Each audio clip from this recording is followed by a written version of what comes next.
Welcome to the PlapCast. Hi everyone, welcome back to the PlapCast. We have our host, myself, Ruin, Brewy, and then we are joined by the wonderful, the beautiful, Miranda Parker, who has recently hit 50 audios on Quinn. Hi, thank you guys for having me. Yeah, of course. Thank you for I joining guess I us. should do my hello. Hello. That's my signature. Miranda, would you like to introduce yourself and tell us how you joined Quinn? Oh, sure. Let's see. I'm Miranda Parker, and I started writing scripts almost 2 years ago. And I was a listener first. I kind of discovered Quinn in, I think, like September of 2023. And much like everybody else, I became absolutely obsessed with it. Listened to it pretty much 24/7. I was like, this is a whole new world. It was a whole new world. I had only recently discovered smut through audiobooks, like a couple months prior to that. And I started writing a novel because what had happened was I was flipping through Instagram and I came across a video of a woman who was like cleaning her house and listening to a dirty audiobook, and she kept dropping things and like, messing up. But the audiobook itself was playing, and I was just like, whose voice is that? Oh my God. It was this deep, manly voice, and and saying dirty things, and I was so immediately like taken by it. So I did some research, and I found out it was a guy named Vio Eros who narrated a book called Scream for Us by Molly Doyle. And there's a different version out now and the narrators have changed, but at that particular time it was Vio Eros and Jacqueline Kelso who were narrating this book. I bought the book. It was a novella. It was a Halloween novella, a Why Choose, and I was just like, I don't know what the fuck this is, but I want it now. And so I started listening to it, and I was immediately obsessed. Like, I dove headfirst into the deep end of smut with a Why Choose, like, serial unalivers Halloween novella, right? Word, you right? Yeah, right. Like, I just was like, let's fucking go.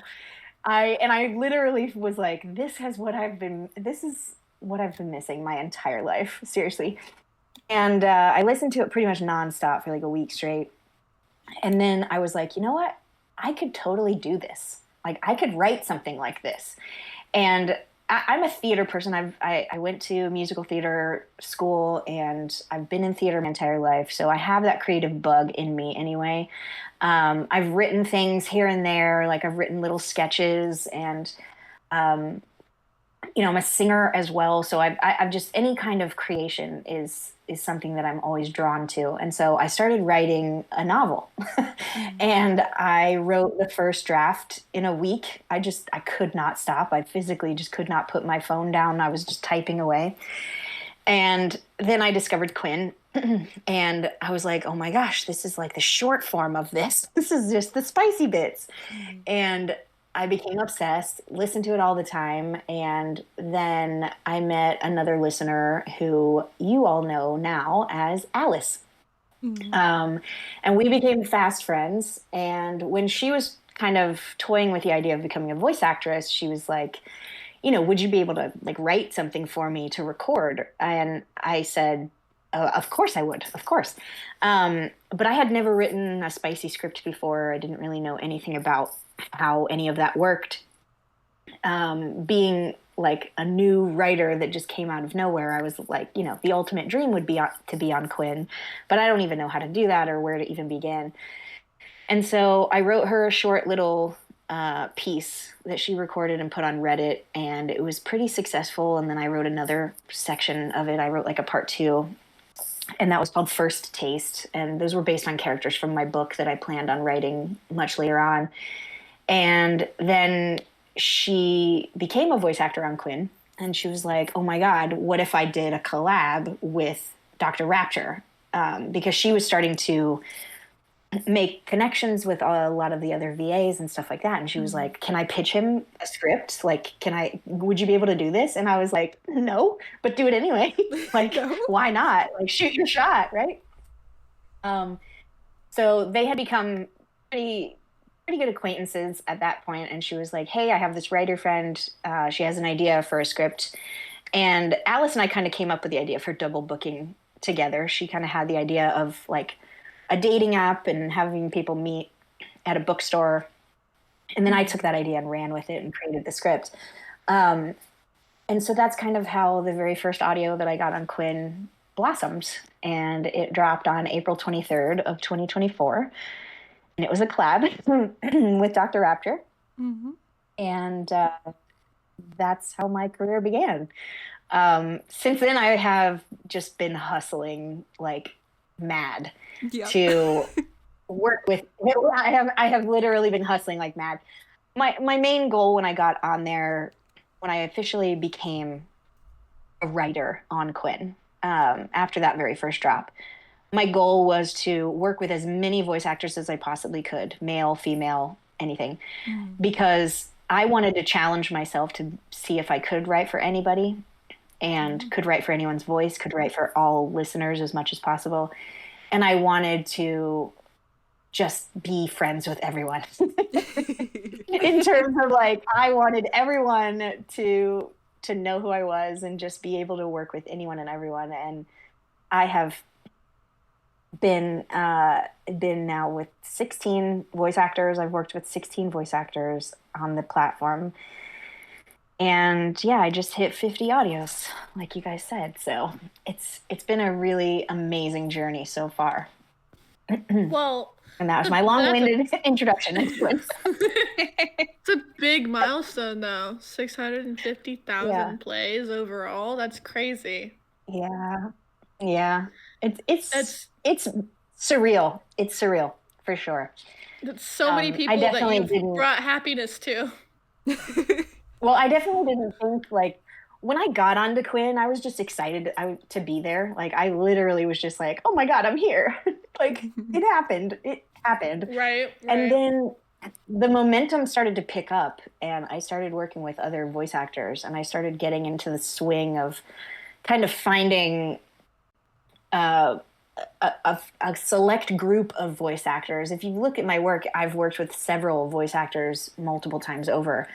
Doc, Alice, Lux, Rum, and now Adrian and Dolph as well. And so what I really love about being able to write for so many different voices is that I know their voices so well that now I've gotten to the point where, like for Adrian, I write for him once a month at least, and I know his cadence so well that he and I kind of just discuss a little bit of an idea, and I'm like, yeah, I'm going to run with that, right? Like I hear his voice in my head when I'm writing it. I can tell what pet names he likes, what pet names he doesn't like. I know that he likes more sound effects and different things like that. And so I have kind of this roster of people that I know well enough that I can write for them relatively easily. Not that writing a script is easy in any way, shape, or form, but just in terms of like who I'm writing for, I can get into those specific mindsets of the kind of vibe I'm going for in a script when it comes to the voice actor specifically. Mm-hmm. That is so cool. Yeah. Honestly, what was it like having your first episode, like your first audio just go out into the world? Were you nervous by how it was going to come across to others? Oh my God. It started off when I sent the script to Alice and Doc. Mm-hmm. When I emailed it to them, I thought I was going to throw up. I was so nervous, and I was like, oh my God, I was freaking out. And I had because it was a collab, of course I had to make it hard on myself. I was like, I'll write a collab. Why not? With two people and a first listener. audio, yeah. For my very first time, yeah. I was like, I could totally make this work. Writing a collab is different than writing a single POV, obviously. And so I had to figure out how to describe the positions with 3 different people. Yeah. And I was literally Googling images oh no of porn about how, like, the positions that I had in my head. I was Googling those positions so that I could see visually what it looked like, and then I was trying to describe it with words in a script. And I even had a friend of mine, like, he called me on the phone and I was like, okay, I'm trying to figure out how to describe this move right here. Like, he's at the end of the bed doing stuff to her, and then it simultaneously makes her do stuff to the other woman. And I was like, how do I describe this? And it took us like 20 minutes to figure out the word thrusting. And I was like, I don't know why this is so difficult. Because in that particular scene, I was like, he thrusts into her, and then she thrusts into her, and like it was just, and so that was where my mind was at that point. It was a lot of thrusting, right? But that's the challenge of writing a script. Like for audio erotica specifically, like when I first started writing them, I had no idea what I was going into. So I actually went onto Reddit and I did my research. I listened to audios. I looked up different scripts and how they were formatted. I kind of pick and choose. I would pick and choose what I liked about different scripts and how they structured them. And I try to make my scripts as simplistic as possible in terms of visualizing what's happening. So like when an actor has it right in front of their face, they can follow along with it a lot easier. Because I know that when you're in the moment and you're trying to think about timing and breath work and like what spicy bits are touching which spicy bits, it's hard to read a script at the same time, right? And so I always try to make mine as simplistic as possible visually. And I try and make sure that I put the action words in separate places, and I give spaces and different things like that. And that's all stuff that I just learned based on like looking up different scripts on Reddit and finding what worked for me while writing it, and finding what worked for voice actors when they read it. I would ask them questions like, is this okay? Or do you need me to change something? Different things like that. So it's constantly a learning curve. I'm still changing my scripts to this day. I'll switch stuff up a little bit and write things in different ways, or put them in different brackets, or put them on different levels or not levels, different spaces and different things like that. So it's a constant learning curve. But with the collabs, they're a little bit trickier, and that's our challenge too. Like as a script writer, we have to create a scene from beginning to end with a beginning, middle, and end within 15 minutes to 30 minutes. Right. And so, and it has to make sense. And it has to make sense, and they have to get spicy most of the time. And they have to get in and out of those spicy scenes. And so there are a lot of, I think there's a question, probably a listener question, that asks like what the most challenging script is to write. So I'll save that for later. But yeah, it's a fun challenge though. I haven't really had a whole lot of things in my life that I have just fallen into and absolutely fallen in love with. I really truly love writing scripts so much. It is a calling that I didn't know I had. So wasted dirty mind shall not be wasted. Oh my goodness.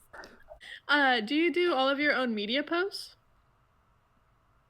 Most of the time, depending on the voice actor. There are a couple voice actors that I worked with, like this guy Eli. He's not on socials at all, so I'm responsible for that.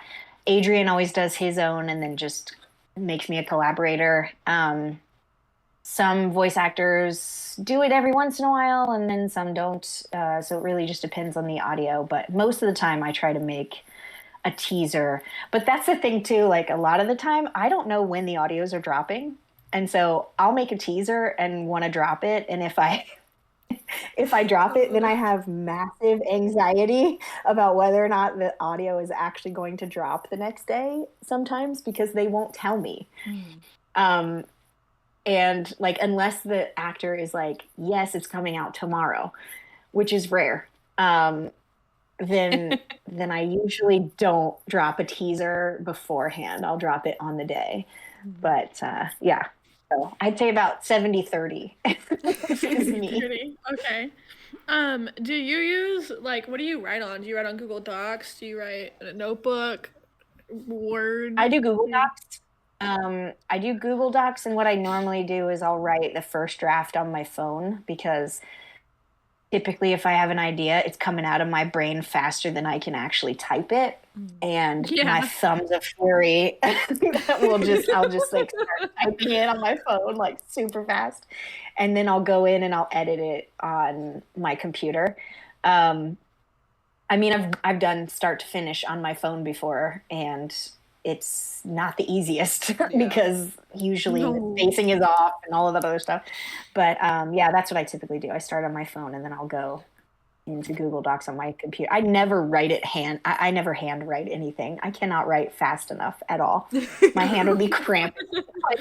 like the title would be like, scratch on the. It would just be like jumbled words on the notebook paper.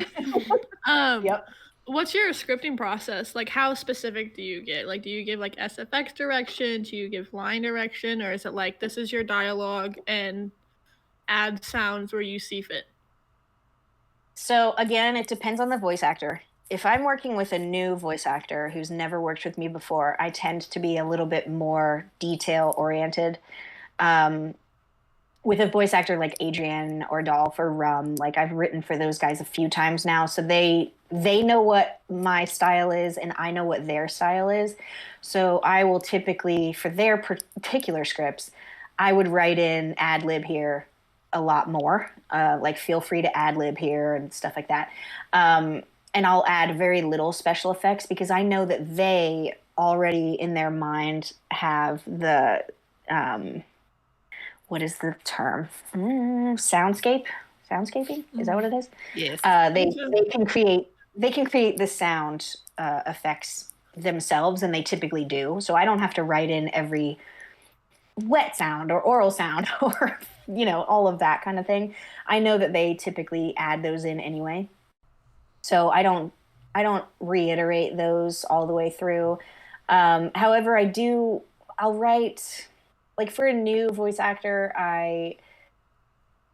I'll write like the emotion at the beginning of certain lines if I really want them to convey something specific, but I try really hard to let the actor be the actor. And I've started doing this thing, like I said, I'm continually like changing my scripts. I've started doing this thing where I'll write like an author's note at the beginning and I'll kind of explain who the character is. I never used to do that before. I used to like be very heavily detailed with the emotion within the paragraph or the scripts or anything like that. But now I'm just like, this is what's happening with him. This is what's happening with her. Like, this is their relationship. So take it as you will and make it your own. I always want the voice actor to kind of, like, my main thing is to make it as natural as possible. So I always write at the beginning of my scripts, feel free to change any words or phrases that fit your personality more. If you wouldn't say this in real life, or if you wouldn't say this in this particular situation, don't say it. Say what you would say. I'm totally fine with actors changing whatever they want in terms of like the way they would say something. However, keep the integrity of the plot line. That's the biggest thing. And like with my script for Doc did a safer work script for me called Showering with Affection. And he made it so Doc like. It's almost like he changed almost every single line, except for the poems specifically. He changed almost every single line to a Docism. Docism. Like he took my words and my writing, but he put it in his own words, which I think is just absolutely hilarious. And so, like, if I were to give that script to somebody else, it would be a completely different audio. Like, it would be a completely different audio anyway, because voice actors are always different. But, like, he changed it so much. But the integrity of the script and the plot line itself is still the same. It was a married couple who were, having a sweet moment in the shower, and it doesn't get spicy. They just, like, have this moment of connection and intimacy. And that's what I absolutely love about it, is that each voice actor can kind of take it and make it their own. I'm not super strict about them going word for word at all. But yeah, so a newer voice actor, to answer your question shortly, my goodness, a newer voice actor will get more detailed. Oh, okay. Speaking of things you've written, what is the strangest line you think you've written? Like it made sense in context, but if you took it out of context, you'd be like, well, what the fuck is that? Oh my God. I don't know. That is a crazy question. I'm trying to think. I'm trying to think of like my craziest audios. Like I have, most of my audios are very like pretty standard, I guess, in terms of like they're not fantasy or, you know, anything like that. But I do have a couple that are just kind of out there. It would probably have to be something from The Friendliest Ghost You Know, or maybe even Blackout, like the succubus one that I just wrote.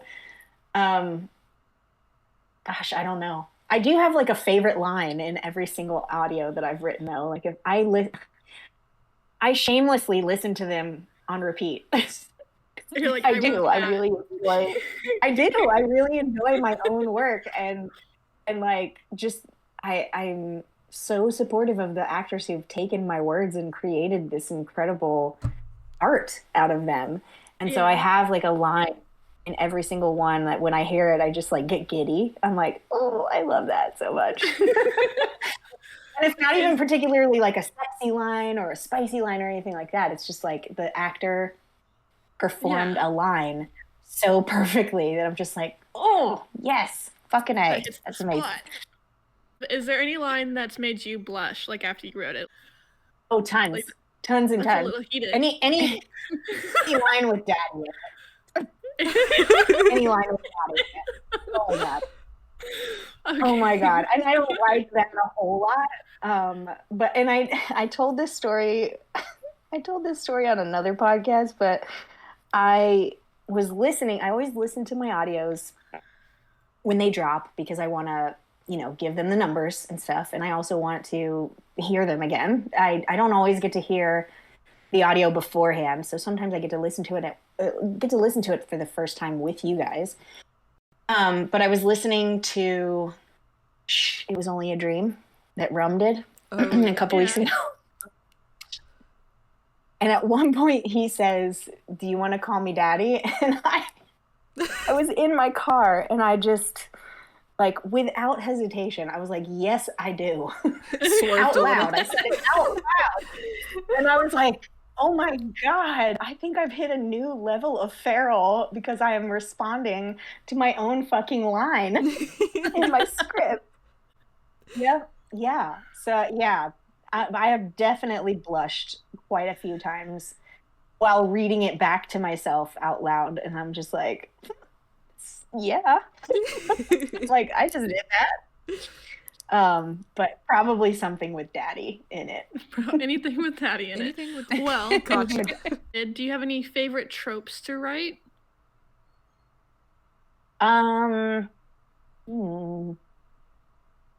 Favorite tropes. I love Brother's Best Friend. That's such a cute one. I don't know why, like the brother's best friend thing, it's like that little bit of taboo. But yeah. I do really enjoy like a friends to lovers. Really? I'm a double Cancer, and so I'm just like the smushiest emotional person ever. So I love the friends to lovers, like I grew up being that friend who just had like the unrequited love crush on every guy she ever was friends with, right? But I was always the dude friend. And my ultimate fantasy was always that they felt the same way about me, right? And so that's what I love to write, like this whole like confession of I've been in love with you for so long, you're my best friend, and you're the perfect person for me. And then having them be like, I feel that way too. And then you're like, yeah, Let's get dirty. Okay. Let's get Yeah, high five. high five. Go grab your Do condom. dirty things. Yeah, right? So I think those are probably my favorite.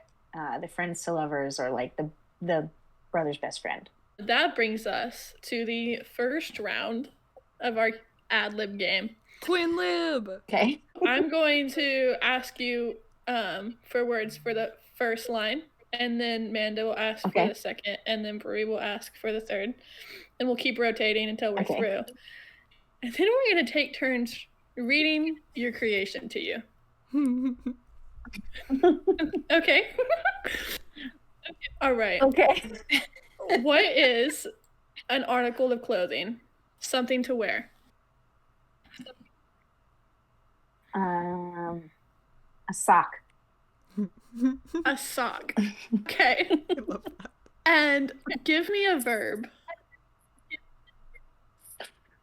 Let's see. I said clapping. When people, you said clapping? Clapping or laughing? Wait. Clapping. Oh, great. Okay. Amanda, your turn. Can you give me a body part, please? Oh. And don't look at my screen. That's cheating. She said boob. Just one boob. Singular Just one boob. Okay. Just one boob. Well, see, you have to give me another body part. So do you want me to specify like left boob, right boob? Oh, yeah. Left boob. Great. Okay. Oh my goodness. Okay, give me one more body part. Let's see, right elbow. Love that. Okay. You're okay. This is the last body part. I need one more body part from you. That sounds awful, but Earlobe. Okay, great. Give me a location. Like a physical location, like geographically, Yeah, or like Yes, okay, like a place. like a beach or like a mountain, like whatever. A house. A hallway. Did you say hallway? Yeah, a hallway. Like just any place. Yeah. Taco Bell. Taco Bell. Drive through. Nice. Let's do the library. Okay. Okay. Okay, so I need food. Strawberry. Okay. All right, and then one more food. This one's easy. Marshmallow. Wait. Fuck. Hey, babe, you all packed? You're wearing my favorite sock. Are you ready for our little hotel plapping? That was from Take Me Away. I love that. And it's your turn. Great. All right.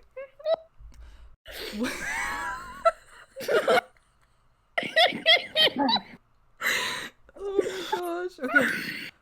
What do you want me to do? Get him.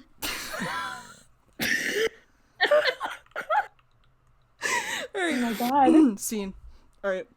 What do you want me to do? Get on my left boob and right elbow and beg right here in the hallway? Okay, fine. Look, I'm here. I'm here on my earlobe in the middle of the library begging you. It's begging for forgiveness. Oh my god. Oh my god. That's the best version. Playing Twister in the library. I can't breathe.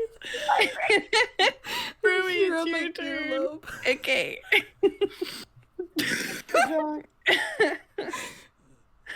I hope you don't mind. I remembered that you said strawberry with marshmallow were your favorite, so you were sleeping, and I got up to make them for you. Lame. Mm. That was cute. No, but strawberry That was was actually one of the words, so I was pissed that The she lines, said it. yeah. Yeah, I was like, no, no. Well, when I first started writing, I think the majority, if not like the first half of my audios have strawberry something related mentioned in each audio. I used to try and do that. Aw. So if you go through like the first third or so of the list, I mentioned strawberry in every audio. Is there a Oh, reason for cute. that? Is it just like your favorite fruit or just little It's my favorite fruit, and I like collect strawberries now. I call it like the strawberry patch. So my office is just full of different strawberry type things. You need to send me pictures of that. I would but- love to see that at some point. Yeah. But it was kind of just like my signature, and it's also my logo on my invoices and stuff. So I have like the strawberry thing. It's just, I don't know why it became a thing, but it became a thing. I love that. I understand that. What part of restart? What part of writing scripts is the hardest for you? I think the hardest part is, and this is kind of very specific, the transitions. When I first started writing, my least favorite part was writing the non-spicy parts of the scene. Like, the spicy part was easy. Just, peg, hole, done. It was pretty simple, right? If I was writing like an M for F, like, super simple. But the transition from not spicy to spicy and vice versa, like being able to connect those threads all the way through the audio. Now it's kind of the opposite. Like the spicy part is hardest for me because I never ever want my spicy scenes to sound the same. And even though I use the same language sometimes, or maybe the same phrases or something, I never ever want to listen to more than one audio and then feel like I'm doing the exact same sex act, if that makes sense. Yeah. So I want to make sure that it feels fresh and new each time. And that is becoming a challenge after writing so many, because there are only so many positions and only so many ways to get there. So I would say like the spicy bits specifically, but also like the transition of getting into the spicy part versus coming out of the spicy part as well. Every writer faces this deadly dilemma. We call it writer's block. How do you get over yours? Typically, I will step away. If I'm having a really, really hard time with something and I really just can't get past my own brain and stuff is just not happening, I will close my computer and not write for a couple days. Sometimes I don't have that luxury. Like right now I have commissions that I need to finish. And so if I were to have some sort of writer's block right now, what I typically would do is I would send my stuff to a couple of writer friends that I have. I'm in a group chat with a couple other writers, and we beta read each other's stuff all the time. And we kind of have like almost like a round table discussion to kind of hash out where the scenes could possibly go, or, just kind of brainstorm with each other to help our creative juices flow. So I'll typically send over whatever it is that I have and be like, can you tell me if this absolutely sucks or not?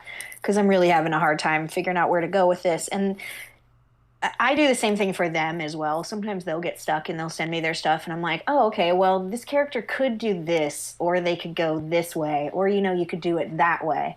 And so it's more of like a hive mind kind of a thing where we brainstorm with each other, and then that usually helps jumpstart my ideas. I typically get my ideas while I'm doing dishes. I don't know why, but every time I'm doing dishes, my brain just starts like creating scenarios in my head, and then sometimes I'll have scripts just start writing themselves in my brain, and I'm like, no, stop. I have to write this down before I forget. My hands are wet. My hands are wet. Where's my phone? Where's the towel? I have literally stopped doing dishes in the middle of what I was doing and sat down and written half a script before, because I'm just like, fuck. I have to get this out. And I've also like messaged a voice actor before and been like, okay, I'm doing dishes right now, but I just had an idea. Like, tell me what this like sounds like to you, or would you maybe be able to do this? And like, have you ever done this before in a script? Like, I have such an ADHD brain sometimes that it like jumps around. But yeah, in terms of brain farts. Oh my gosh! Speaking of, in terms of writer's block, that's typically what I've done in the past. I have had maybe 1 or 2 times when the stuff was just not happening. Like stuff was just not flowing.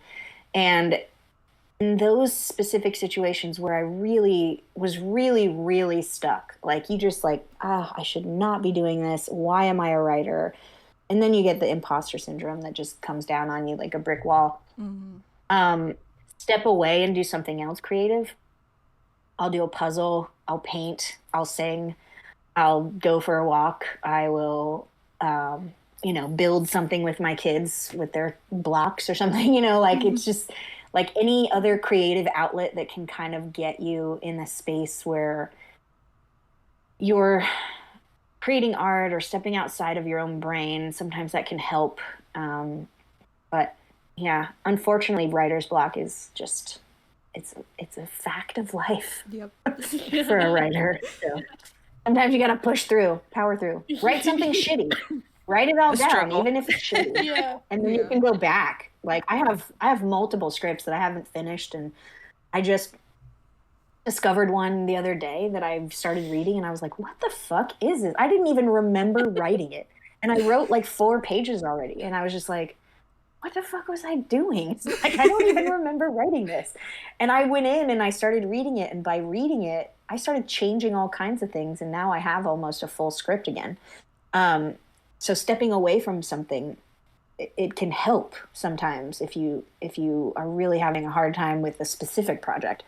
So yeah, that's that. Well, that brings us to the second round of the game. I'm adjective from you. An adjective? Yeah. Angry. Can I have a noun? Lamp. I love that. Can I get another noun? Oh my god. A fireman. Okay. Oh my gosh. All right. I'm so excited for this. I need an adjective that ends in ing. Oh, I said baking. Oh, I didn't. Baking. I'm sorry. I was like, wait, what are we waiting for? I'm so Okay. sorry. And then give me one more that also ends in ing. Barking. Right. I don't know why. It's great. God. Brewy? Okay. I need a noun. Water bottle. And then one more. One more noun. Toast. Okay. Okay. I'm just picking random things off of my desk. You just have toast chilling on your desk. I have Toast-Its chilling on my desk. It's a little toaster that has Post-its in it that look like toast. And I also have the pad paper, which is shaped like a stick of butter. I mean, it's the little things. I'm obsessed with I little love stationary things. stuff. Yeah, it's so cute. Okay. Whew. I angered this from the lamp outside. I thought it would go with the whole aesthetic I had going. Note to self, firemen are her favorite. Same. Oh my gosh. Great. Oh Okay. my God. I'm trying to think of the line. I'm trying to think of the actual, what audio was that from? Stuffed waffles. Oh, okay. So I picked this from the garden outside or something. I picked he's talking about a rose. Yes. Roses are her favorite. Okay, yeah. Oh my God, that's hilarious. Okay. You're not baking. You're not barking. Just unpack. Don't fucking go there.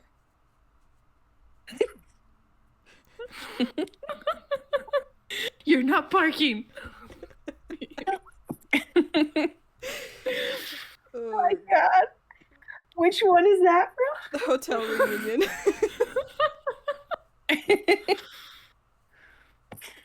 Oh man. See, those older ones, I haven't listened to the older ones in a really long time. That's why I chose them. them. Wow. Geez, this person basically dumped their water bottle and toast all over this section. It might all make sense. I know. Sure, yeah. Yeah, that's the theater one. That's midnight showing. Oh my gosh. That's so funny. That's so cool, though, that you guys listened to those older ones. Well, Manda did. When I listen to older ones, I tend to cringe because I just think, oh, God, I could have written that so much better. Me too. Not have written it that way. Oh, yeah.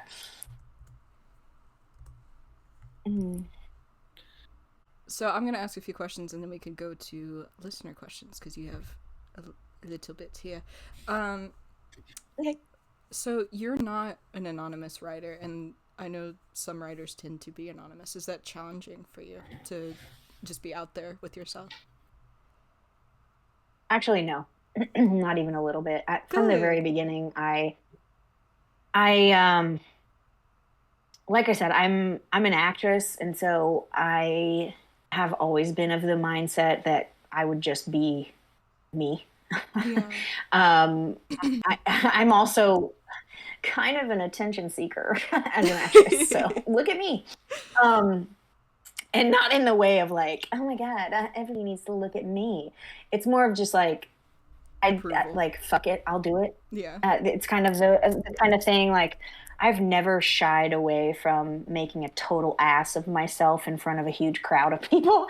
And so, like, on stage, I was always the character. I was always, like, the comedic side character that would fall on her face to get a laugh. And, like, I love Lucy and Lucille Ball. She's one of my idols. And so just being out there and just putting yourself out there and being who you are has always been something that I've strived for.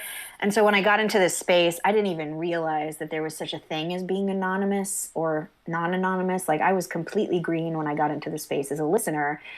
I didn't realize that there were voice actors who were completely anonymous. And I also, at the same turn, like, I listened to one of Zach Cowan's audios one time, and I was looking through the comments, and somebody was like, oh, Zach, you're so wonderful, and blah, blah, blah. And I was like, oh, fuck, don't say his name. Like, that's bad, right? Like, you can't say his name. And then I did research, and I was like, oh, he's not anonymous. Like, that's a thing. Like, some people are just out there with their stuff. And so that kind of triggered something in my brain that made me think, oh, okay, so you can be out there with all of your stuff, and people will know who you are, and that's totally fine. And of course, when I started getting into this space, my mom, like, when I first told my mom about it, she was like, oh my God, you're using your real name? Like, what if you want to write a children's book one day? Oh my God. Yeah. And I was like, then I'll write a fucking children's book one day. Like, I'll use my name. Like, if people have an issue with it, then that's their own issue. I was like, we're not living in a day and age now where people are like, oh my God, she wrote a romance novel and a children's book. She must be yikes. It was just, it never, ever crossed my mind that I would need to worry about having a different name or, being anonymous. And I'm also of the mindset, like, I obviously have a family. I have children. I'm a mom and a wife. And there's a certain privacy to that I keep private.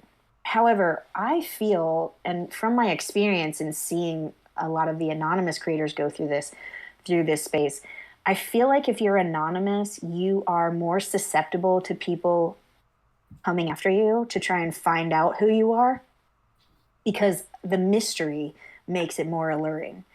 And people want to know who you are, and they come after you and they look up your information, or they want to find you and stuff like that. Like, that's a little bit more of,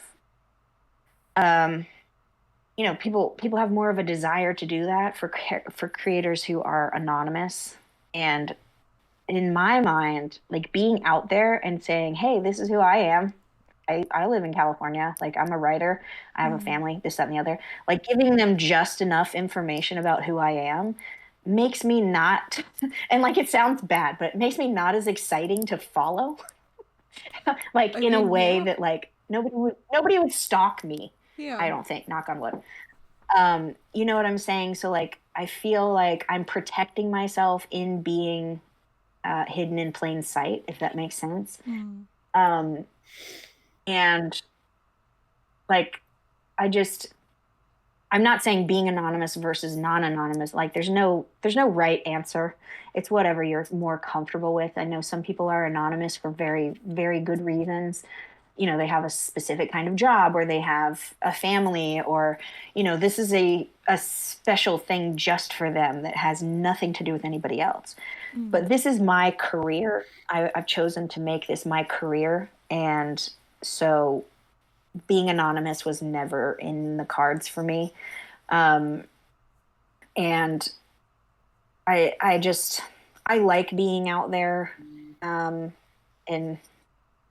being with people. I got to meet a couple people when I went up to Seattle for my book release, and it was cool. I got to meet a couple Quinlings, and it was so amazing, because, like, I have fans.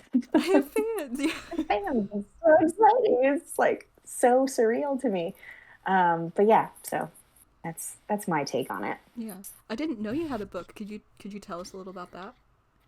Oh, yes. So I officially got published this past September. Congratulations. No, thank you.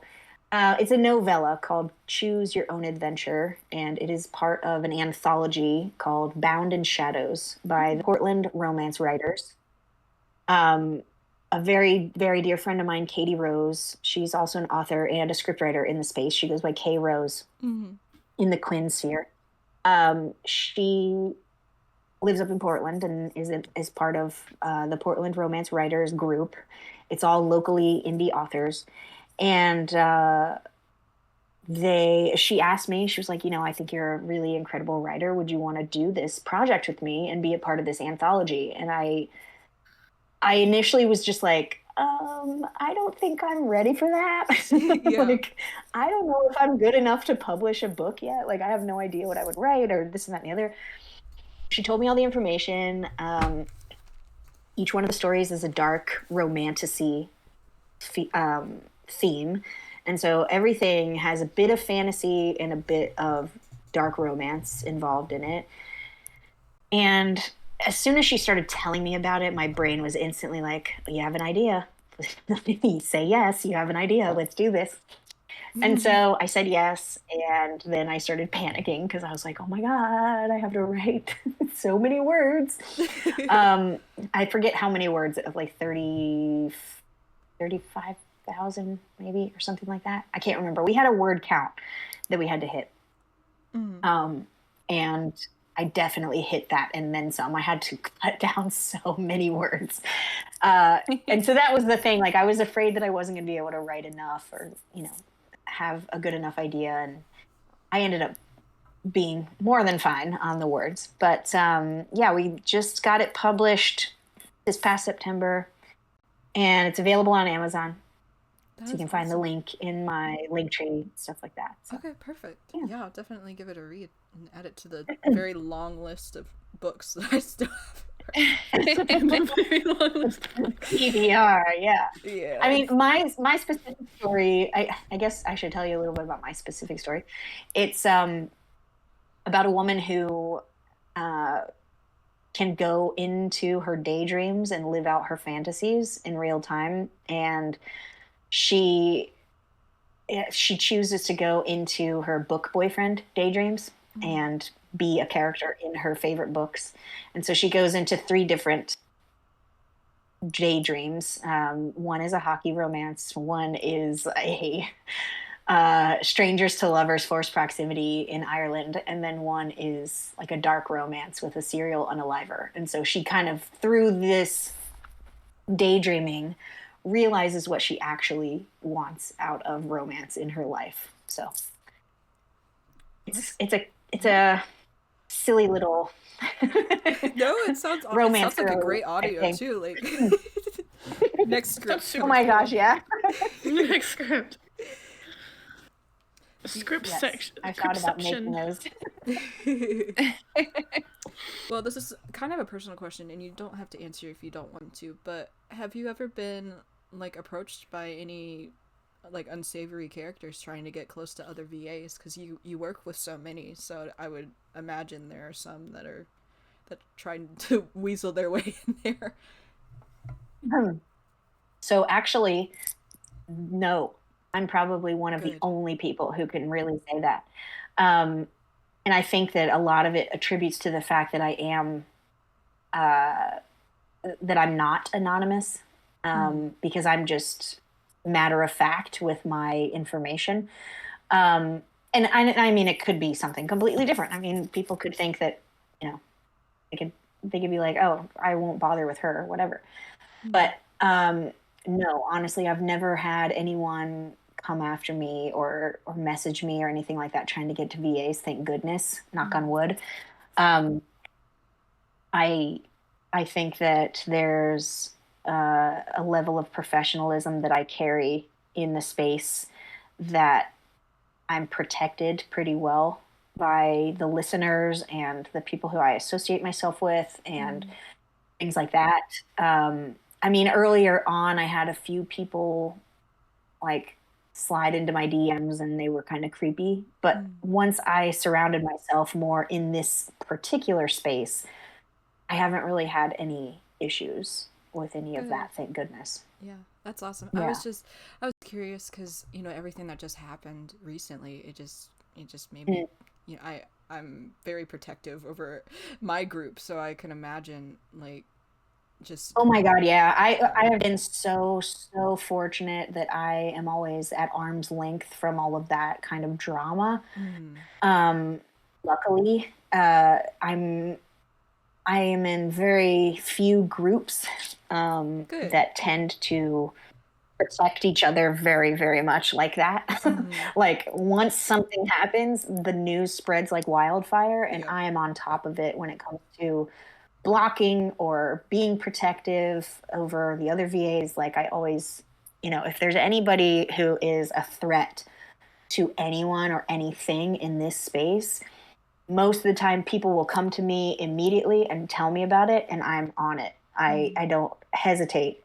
And it's hard for me because I am one of the kind of people who will give someone the benefit of the doubt. I always want to give somebody the benefit of the doubt. I want to see the good in people. I do see the good in people.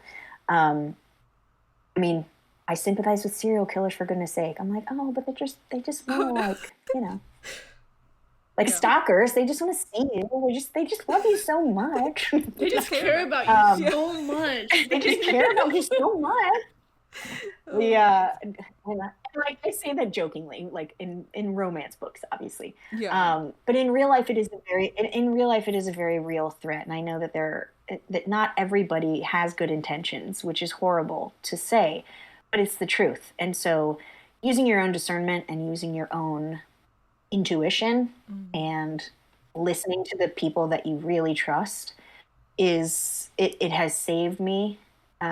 Which I'm very, very thankful for. So. Right. Yeah, that's awesome. Yeah, I always tell like certain VAs that I've spoken to, like that have been anxious about this whole situation. I'm just like, just rely on your listeners because they're gonna figure things out before you do. Like they're gonna know. They're gonna tell you. They're gonna identify the threat. Yeah. Yes, absolutely. Absolutely. That's awesome. Yeah, I think being aware of your surroundings is a big one. I in my own personal life, like I cringe thinking about all of the things that I did in my early 20s where I was just like, man, so many things could have gone wrong because I was not paying attention to what was happening around me. But now being older, and even though it's just on the internet, right?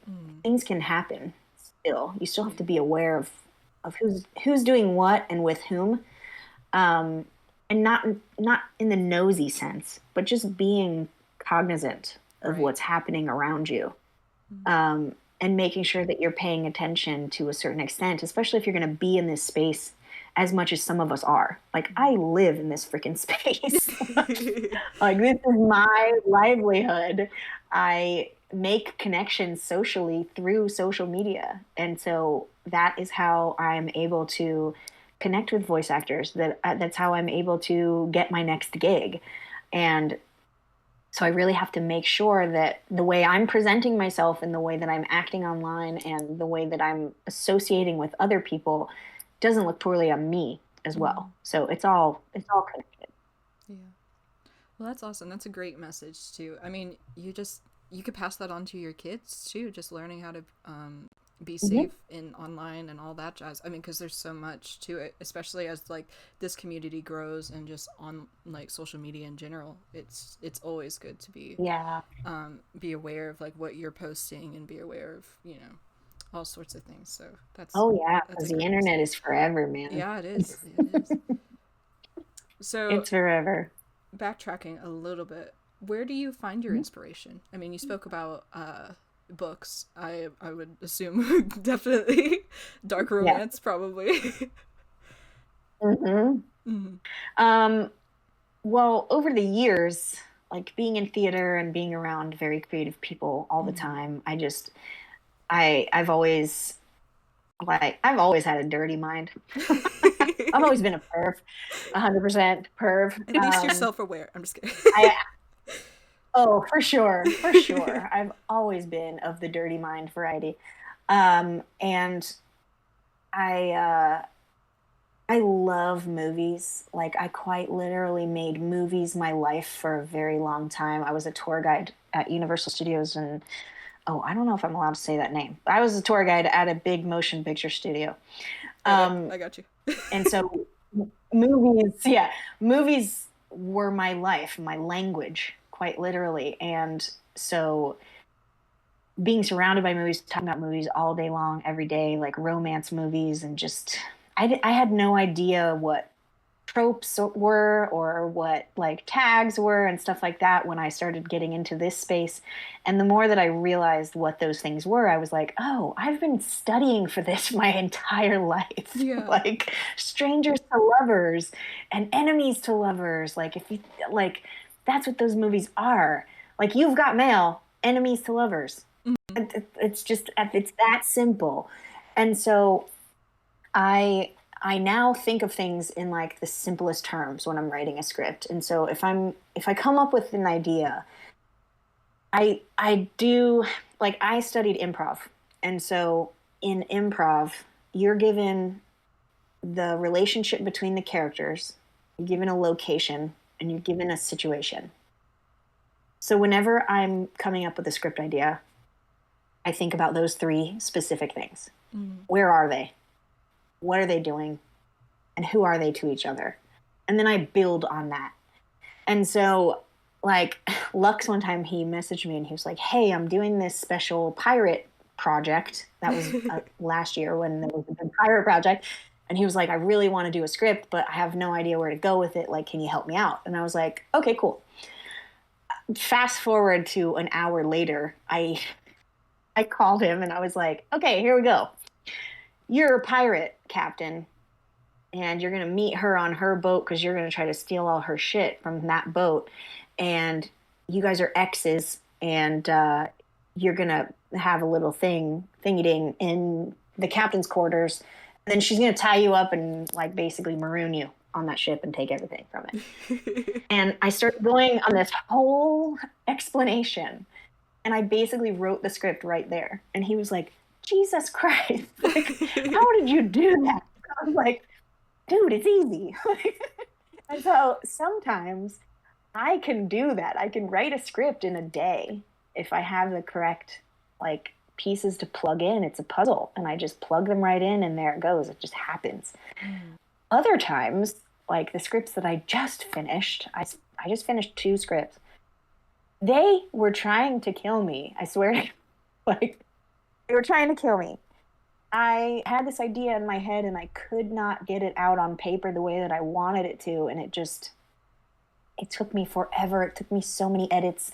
I ended up rewriting both of them almost like 2 or 3 times from start to finish because I just could not get the correct way to get it out there.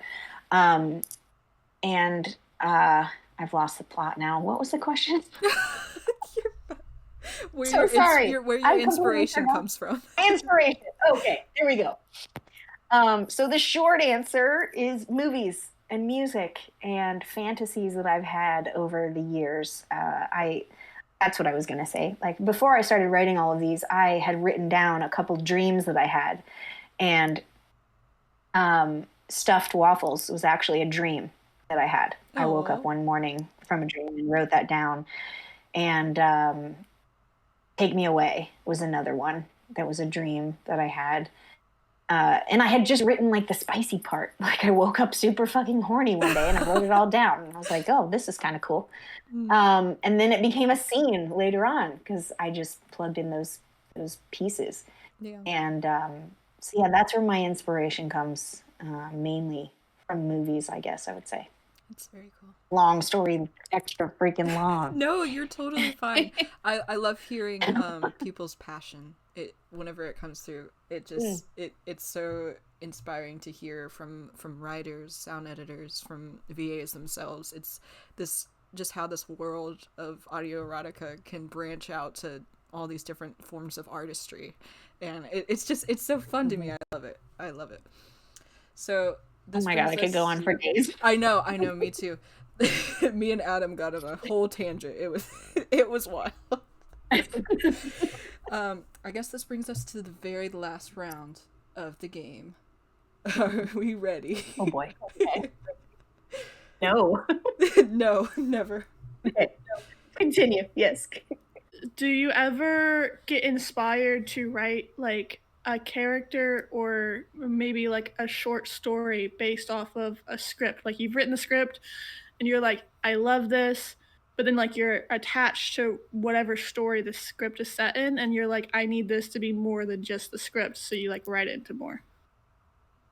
Yes, I have. I have not yet written the story, but I have wanted to expand on a couple. Actually, I've wanted to expand more on the hockey story, the hat trick with Belle, Adrienne, and Timmy. Mm-hmm. I've thought about making that into a story. And I mean, I did add in a hockey element to my short story, to my novella. So I love hockey romance. I'm absolutely obsessed with it. I do. I love hockey romance so much. And the other one would be The Friendliest Ghost You Know. I had an idea a long time ago to make like Casper into a romance novel. And that's where that audio spawned from. And then when I finished that audio, and if I listen to it again, it always makes me want to continue that story. That one in particular, I am so incredibly proud of because of the story building. Like the amount of detail I put in that, I don't even know where it came from or how I wrote that, because that's so not my typical genre of writing.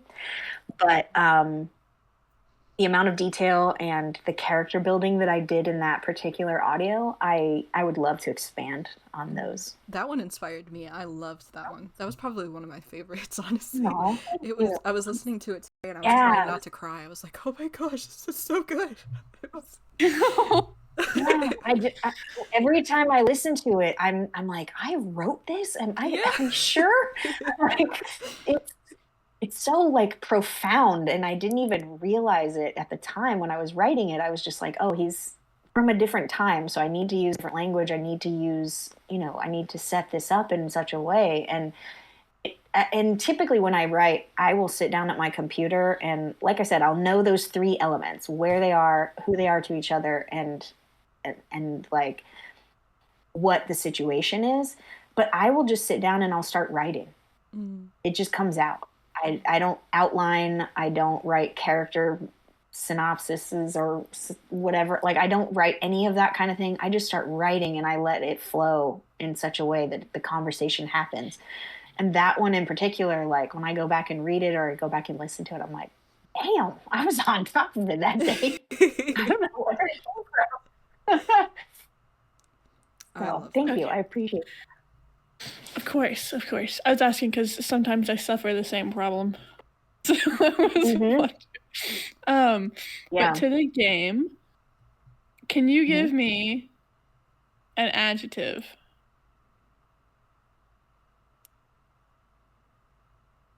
Let's see. An adjective. Licking.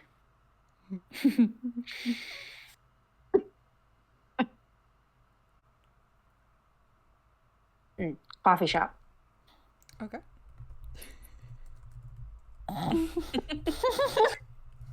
And then can you give me one more noun? Basket.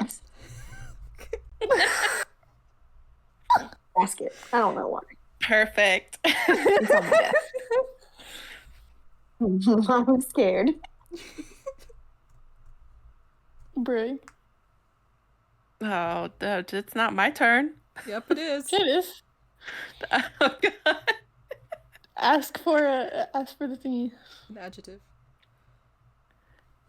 Need an adjective. Ask for the thingy.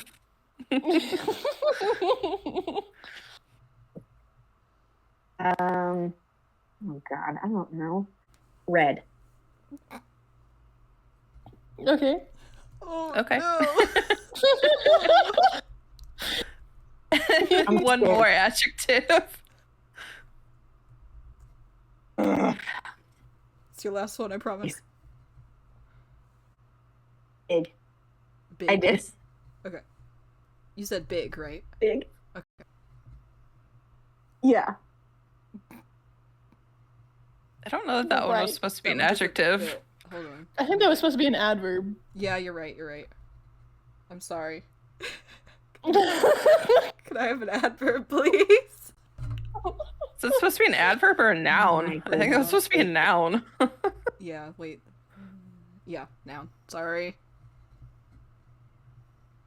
Let's go back to English class, guys. I know. Right?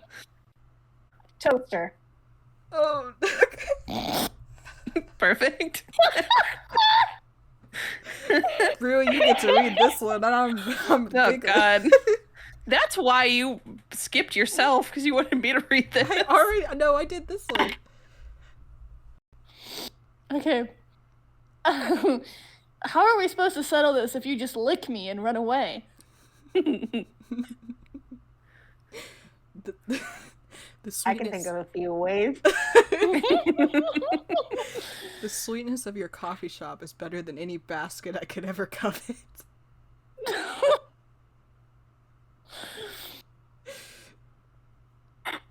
Brewing. Okay.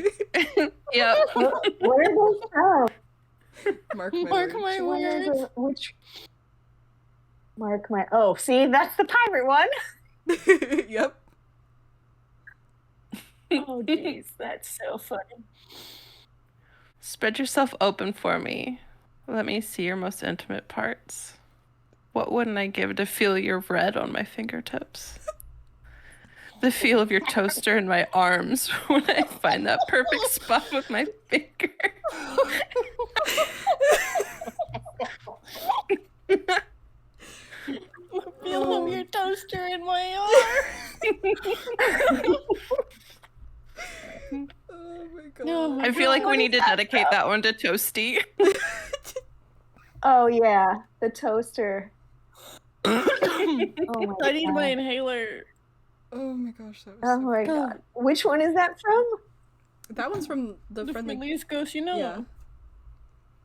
Oh, okay.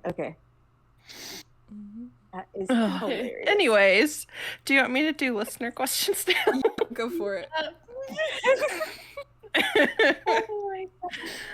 Okay. Absolutely hilarious. Oh, watch your toasters, everybody. Watch them. We're not I'm coming for your toasting toasters. Hey, my toaster is red. Miranda's coming for the toasters. I'll send you a picture of it. Oh my gosh. Oh, Okay. Whew.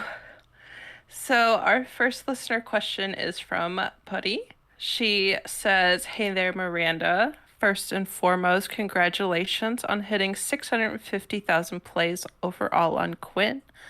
That's a huge milestone. And her question is, what is your process of overcoming writer's block?" We already talked about that. Just do it. Do it. Just do it. Just do it. A Nike ad. Write something shitty and then fix it later. And then up next, we had a question from Zanny. She wanted to know, what trope do you find the hardest to write? Strangers to lovers. I think is Really? the hardest trope to write. I Yeah, agree. for me personally, just because you have to create a relationship out of nothing and then somehow get them into a spicy situation and back out again without it being cringy and weird. and like, I was just talking to somebody yesterday about this, a very dear friend of mine, Voluptuous Velvet. She and I were talking about this, and she was she was saying, like, unless you're Naudio, like where you can just literally meet a stranger at a bus stop and then next second you're fingering her and you're just like, how did we get here? And it makes sense. Like, strangers to lovers is really fucking hard. Yeah. I Like, feel like that's one of like my favorite things to write. really? Yeah. I feel like my strangers to lovers scripts always end up being so long because I feel like I have to build so much story around it in order for it to make sense and not be cringy. So I would 100% say, same. yeah, for me, it's that. Okay, and then next we have from Ophelia Payne. Do you ever fall in love with the characters? Oh my God, yeah. 100%. And it's usually like while I'm writing it, it doesn't even necessarily happen when the voice actor becomes the character. But most certainly, there's one in particular that I absolutely love, and I was in love with him before I wrote the script because it's the audio run that Dolph did. Oh yeah. I love About that the one. boyfriend and girlfriend in the field, Oh, the yeah. pumpkin I patch. love that one too. Yeah. Oh yeah, that one that's probably one of my top audios in terms of That's what like the told ones that Ruben I to listen to. yeah, it's so good. That was my If I introduction do to say so Dolph. myself. That was my. Oh my God, yeah. I mean, it will make you fall in love with Dolph too. He is just, but the character is actually the character from my novel that I haven't published yet. So I'm writing a novel. It's called Trick or Treat. And it's about a woman who is married and suddenly finds herself in like a throuple situation with her husband's best friend. And her husband's best friend, his name is Tommy. And the scene run is based off of multiple scenes from my book. So that character is Tommy and Madison. The listener is technically Madison. But that one in particular, like, it took me a little bit longer to write it because I was so invested in these characters already. And I didn't want it to be, obviously I was writing it for a listener. So I wanted anybody and everybody to be able to put themselves in those shoes and be like, oh, my boyfriend got me a pumpkin patch. It's so cute. And I'm so, so happy with the way that it came out. It quite literally is one of my was like one of my all-time favorite audios in general, not just the ones that I've written. And Dolph did such an incredible job. Oh my God. When he sent it to me, I was like crying and freaking out. I was just like, dude, you have no idea how much this means to me, because this is my this is my baby, my character, Tommy. And what's amazing is that actually someday when I get my book finished and I get it turned into an audiobook, I actually want Dolph to voice that character. So getting him to like be him for a minute in that scene meant even more to me. Like, I just hearing him bring that character to life, I was like, oh, well, you're fucking sold. Like, that's your audition. So yes, in short, of course, I fall in love with my characters a lot. That is definitely my one of my favorite ones. And then of course, the friendliest ghost, you know, I'm just absolutely in love with Eli in that one. Just his character is so sweet.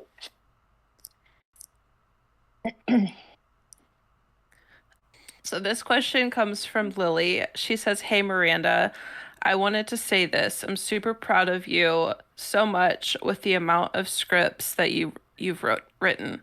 You truly are an inspiration and you deserve everything in the world. Thank you for being amazing, and you got this, Queen." But here's her question. Is there a trope that you wanted to write but haven't done it yet, and why?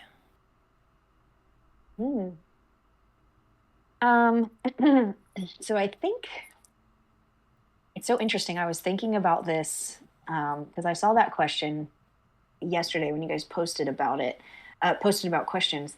And I was trying to think of a trope that I haven't written yet that I would want to. And it just popped into my head as you were asking me that question.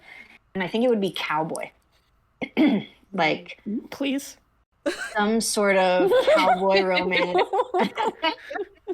I'm adding it to the list. And also like blue collar workers, so like firemen or police officer or something of that nature, like the whole damsel in distress, savior type of thing. Not necessarily that the damsel would be in distress, but just like that white knight kind of a complex, you know. So I think those things I haven't really dived into most of those yet. I've kind of stuck with a lot of the standard stuff, but I definitely want to branch out and do those kinds of things. Well, if you need a beta reader or anything, I know, like for the cowboy or like fireman or like I don't know, like any, just like you know my number. I'm writing a cowboy audio. I'm gonna have to try and figure out how to get the word cheek chillers in there about chaps. I don't know if anybody knows that reference. I might be too old. It's from Son-in-Law. It's from Pauly Shore when he comes out in chaps with nothing underneath, and he's like, "They're cheek chillers." Anyway, no. I digress. I was like, I own a pair of chaps, but I don't think I've ever heard them called cheek chillers. I mean, if you're wearing them commando and you like turn around, the cheek chillers. I don't know. Cheeks out. Oh boy. Now I have a very interesting image in my head. Oh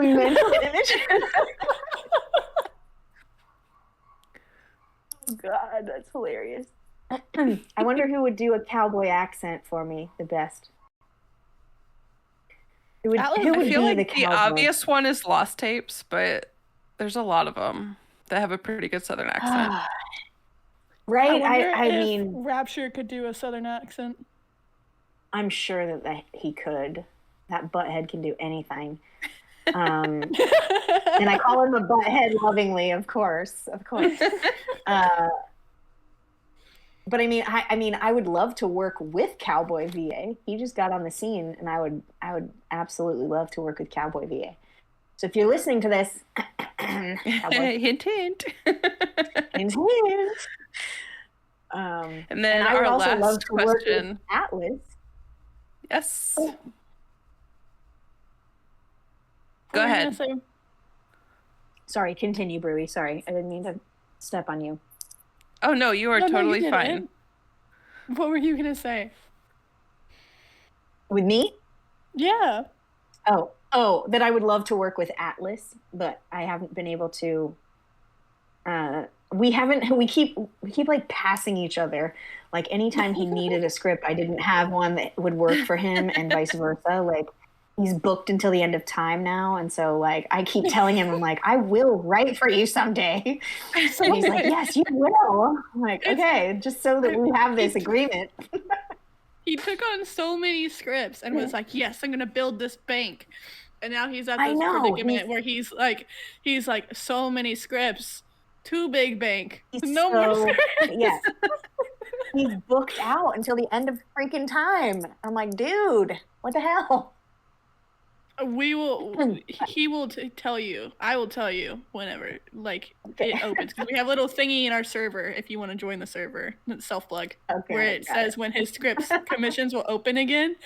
If you don't join, I'll let you know as soon as he changes it. Because you need to write. Yes. I need a script by you for voiced by him. Yes, I want to write for him. I have been messaging him since he came on the scene. I'm like, dude, we need to make this happen. It would break Quinn. I will happily break Quinn with that collab. That sounded aggressive. I will happily break Quinn with that collab. Okay, last question is from Amanda. And she wants to know, what is the favorite audio that you've written? Like top favorite? Yes. Oh God. This is like trying to pick a child that I like the best. It's okay. Okay, I'll give you top three. I'll give you top three because I can't possibly choose. That's fine. Okay. Begging for forgiveness. Word. Run. And go back to sleep. Okay. I think those three. So run, begging for forgiveness, and go back to sleep. For a second, I thought you were telling us to go to sleep. No, I forgot that was the title. Yeah, those are my top three. I think the ones that I listen to the most actually would be those three. Just because each one of them, like, and I'm gonna have to justify it now, so that the others don't get jealous. I already talked about Run, and the Go Back to Sleep one was a different style that I'd never done before. It was all completely like whispery, and there were no transitions. It was one location, and it was just so simple in my mind. It worked so well, and it was executed perfectly, of course, by Rum. And then Begging for Forgiveness was also one that I had never written anything like that before, and it was definitely, at that particular time, like the most risque and out of the ordinary for me to write. And the way that it came out is better than I ever could have even expected. And so those are my top three. Mm-hmm. Well, I think that everything that you've written has been an absolute banger. Thank you. I also was like, I miss Patrick. Patrick is also one of my favorites. Oh my God. I can't possibly choose. I really do. I'm really so incredibly proud of everything that I've put out and produced, and like every single voice actor I've worked with has done such an incredible job with bringing my words to life. It's amazing. Well, that unfortunately brings us to a happy note for our ending. Thank you so much for coming. Happy ending. Yeah, I love those. Thank you so much for being on the show. I hope you enjoyed our little Mad Libs game. Yes, I did. And the red toaster will never be the same. Red toaster. I'm never looking at that red toaster again. Nope. It's a naughty toaster now. It's a naughty toaster. Somehow this episode got dedicated to Toasty. It's true. I'm going to take a picture of it right now and send it to you. Thank you so much for joining. And for everyone listening, feel free to listen to us on YouTube, Spotify, Apple Podcast, wherever you like to listen. And next week you'll be hearing us with Adrian on episode 6, the Plapper phone. So excited to see you all there.